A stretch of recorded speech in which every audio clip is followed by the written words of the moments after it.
I've been a loyal Blackboard user since the first time it was rolled out, probably back in 1999, maybe even 2000. However, what I like most about Blackboard is really the ease of use with the platform. One of the things that I think is most important with teaching seniors is that many of them transition to colleges that use the Blackboard platform for their professors' information, courses, etc.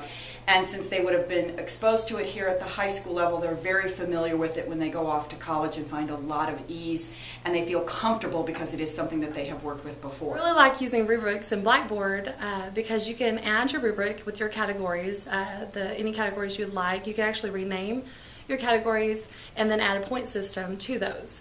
Then you can break down within those categories levels of accomplishment that you're looking for. Then as you click through those, it automatically starts adding up the points, and it does that for you at the bottom of the rubric. However, it also gives you the option to add grade in there. If you feel like they're on the bubble and you want to give them, say, 5 points back or 10 points back, you can do that. Different types of assignments that can be submitted by our learners. To provide for the voice and choice, they can turn in activities that could range anywhere from Word documents to assignments completed on their apps from their iPad to pictures from their camera roll to a variety of different types of links. So my favorite part about Blackboard is something that is near and dear to the English department heart, and that is about plagiarism, which we've seen a rise in lately, at least in my department. So across the board, there are lots of different ways that you can get papers into Safe Assign. Students can upload them directly, they can email them to you, they can send them in a Dropbox to you, you can have them sent and then upload them, but whatever way you want to do it, doesn't matter. You have the ability to check for plagiarism.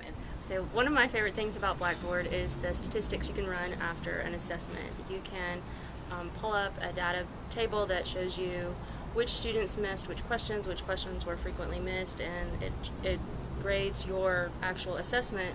So the other thing that I like about Blackboard is the peer review. You can have students individually submit a written assignment, like a lab report or a paper, and into a peer review. And then when they come in the next day in class, they get 2 random papers assigned to them from their peers with no names on them. And then they will edit and give feedback on that assignment.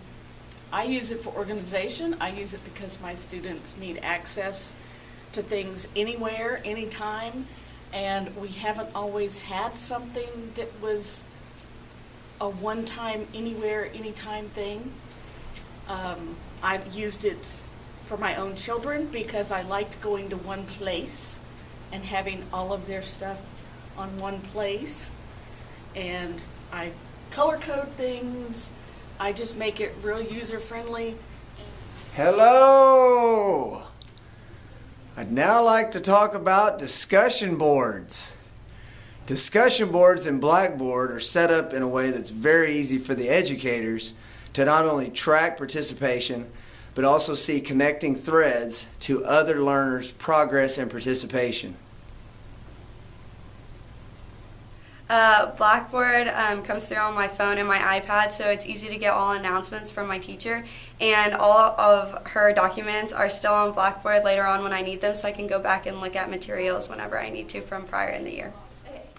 Blackboard is very essential to me. I am a junior, and it helps me organize my classwork because it is a on top of my schedule type of usage that I use Blackboard, and it also allows me to have announcements that notify me when I have assignments that are due to prevent me from getting them to be late. So Blackboard is essential in keeping me organized and helping me with late assignments.